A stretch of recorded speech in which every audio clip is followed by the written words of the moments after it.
Hello, welcome back to my channel. If you're new here, my name is Mary, and today's video is going to be another installment in sort of examining the ratings that I give books and determining what my taste is. I don't know how many videos are going to be in this series. I did one a few months ago where I analyzed which books I rate the highest or which genre I tend to rate the highest, which I'm sort of seeing as like which genre I like the best, but also like which genre I'm the easiest to please in, if that makes sense. And also I know that the amount of books that I read in each genre will determine how many there are to choose. So like if I read 100 romance books and give 10 of them 5 stars, but I only read 25 fantasy books, I give 8 of them 5 stars. I really like, my proportion is that I like fantasy more than romance. I just don't read as much fantasy. Does that make sense? I hope it does. So, but today I'm going to be talking about the books that I rate the lowest. So this I'm sort of looking at as like, what genres am I hardest to please in? Like which genres do I tend to rate the harshest maybe? It's not like which genre do I not like, because every one of these genres I read because I like books in these genres, but it's like which genres do I think I'm pickiest in? I hope that makes sense. I've already gone through my list. I had no guesses for this one. I was like, I genuinely don't know. I was surprised either way about the top genre, but I'm not that surprised because I do tend to read a lot in this genre. For lowest rated, I think for highest rated books, I did just 5 stars. But I don't give very many 1 stars. So for lowest rated, I did 1 and 2 stars. And I'm gonna redo the results. So I've only given 10 1 stars in the amount of time that I've been on Goodreads. And it was for 1 classic, 2 historical fiction, 2 contemporaries, 2 romances, and 3 fantasies. The 2 romances, one of them is a historical romance by an author that I've never read from since. And it was like, I think it was a slave and a Confederate soldier or something. But then the Confederate soldier was like working undercover for the Union. I just didn't like it. I didn't like the like setup. I didn't like the whole thing. And that was back when I didn't really read romance. I don't know what I thought the book was, but I didn't like it. And then the other romance book was Life's Too Short by Abby Jimenez, which I think I've talked about on this channel. I hated that book. It really pissed me off. The main character pissed me off. The whole romance like setup pissed me off. There was a baby involved for some reason, but it like was hardly part of it.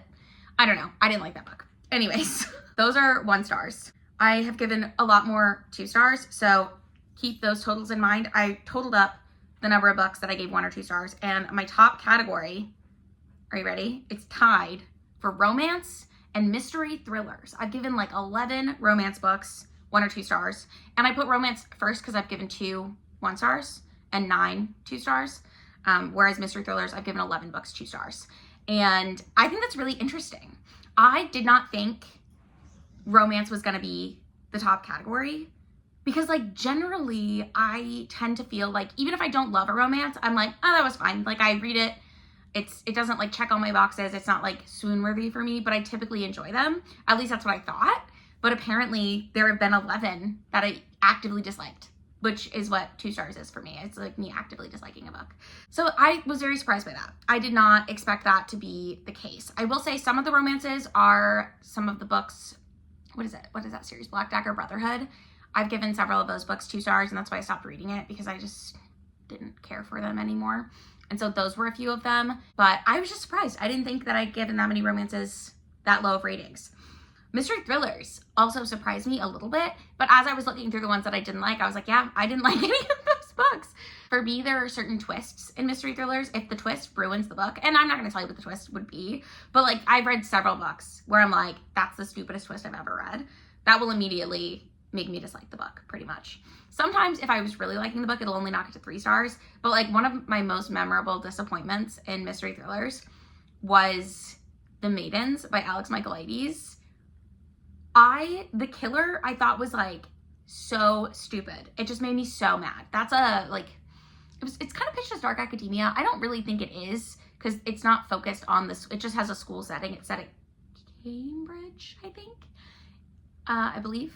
And we're following Mariana, who's a therapist, and her niece is at Cambridge, and her niece's roommate, I think, gets murdered. So that's why she originally goes up there. And then there's also flashbacks because her husband drowned, I think, in Greece. So we get like, I think there's flashbacks to the last summer that her husband was alive. And then there's also like letters. I don't remember who was getting the letters or if it was like diary entries or what it was, but like from the killer sort of, I think is what the entries are supposed to be. I don't really remember. I just remember really disliking that book. But like that's an example. And then there are a couple of books who have certain tropes that I don't like, so I won't read any more of them. Women Trapped in Basements, I'm not reading that book. Sorry. I don't like it. There's House of, what is it? I think it's House of Ashes was one or something by Stuart Neville. Hated it. I think I only gave it 2 stars, but really actively disliked. And then there was another one, The Last Thing to Burn by Will Dean. Don't quote me on that. Also really didn't like that book. And it's like very memorable. And as I was reading it, I was like, this is just like that Stuart Neville book. And I'm really like getting mad. Something about like mail order brides being kept captive in a farmhouse in England really just, it doesn't work for me. It doesn't work for me. So like, I can't read it. I don't like it. So that's something that I've learned about myself. But the other categories, I will go through the rest of them. I've given 10 contemporary books 1 or 2 stars. I've given 9 fantasy books 1 or 2 stars, 8 nonfiction books 1 or 2 stars, which very much surprised me because I feel like typically the nonfiction that I'm reading is memoirs. I looked through, that's not always the case. And I don't feel like I would give a memoir 2 stars, but I think I would just like decline to rate it if I didn't like it that much. Historical fiction 7, horror 7, classics 6, sorry. Sci-fi 6 also. 2 of those books are the Dune books. We know that I'm not a Dune girl, but I want to be so bad. And then literary fiction 5. And so I did think it was interesting. So literary fiction and contemporary, sometimes I don't know exactly how to group them because some books are like YA contemporaries that I've given 2 stars. Literary fiction, some of the contemporary books that I put in the contemporary category could probably go in like a general fiction category with the literary fiction books. And I don't know how much that would skew the scores to that being my most disliked genre, or the genre that I tend to be pickiest with. But I thought this was a really interesting experiment. I do want to go through my 3 stars and see which books that I tend to feel the most meh about. I would expect romance to be the top category in that. But I don't know. Romance and probably contemporary. I feel like I read a lot of contemporaries that I'm just like, okay, it was a book and I read it, which is sometimes what I give like 3 stars. 3 stars is the hardest category for me too. I don't have to go into this a bunch, but if I give a book 2.5 stars, which means like very meh, almost like I didn't actively dislike it, but it wasn't great, I'll give those 3 stars. 3 stars is just like, this book was fine, I read it. Usually it's books that I don't find super memorable or just like didn't really stand out in any way get 3 stars for me. Sometimes a 3 star is like, and I enjoyed this, but I'm never going to think about it again. And I don't know that I'll widely recommend it. Like it was fine. And sometimes it's like, didn't really like it, but 3 stars. Nothing was wrong with it. It's 3 stars. It's like, what I'm trying to say is it's kind of a range, right?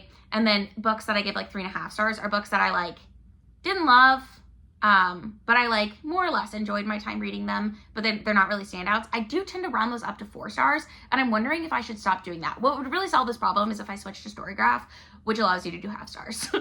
But as it is, I thought about doing like a tier ranking of my 3-star books to see like different categories that I could do. The only problem with that is the last time I tried to do a screen recorded video with like me in it, the editing would not work. And so I had to scrap the whole video. It was a digital unhaul of my Goodreads TBR, and I filmed for like 2 hours and couldn't use any of it, which sucked. So maybe I would do it live and like share my screen. Let me know if you'd be interested in that. The other thing I want to do is go through my 3-star reads and just see which books I feel like the most meh about. And I also think it'd be fun to go through my DNFs. So those are the things that are up on the docket next for whenever I have time to sit down and like calculate these. This one honestly didn't take that long. The 5-star one I feel like took me like an hour and a half to go through because I've given so many more books 5 stars than I have given 1 or 2 stars. Which again is why I think it'd be interesting to do the DNFs, because then I could see like which books I give up on the fastest. Although the problem with the DNFs thing too is that I get a lot of books from the library, and if my digital hold automatically lapses, I'll DNF it if I'm not caring that much about it. And that could be anywhere from that would be like a 3-star book. So fascinating. But yeah, there you go. Those are the books or the genres that I am pickiest in, I guess. The genres that I have given the most low ratings to. Let me know in the comments down below if you decide to do this just out of your own curiosity, what genres you tend to rate the lowest.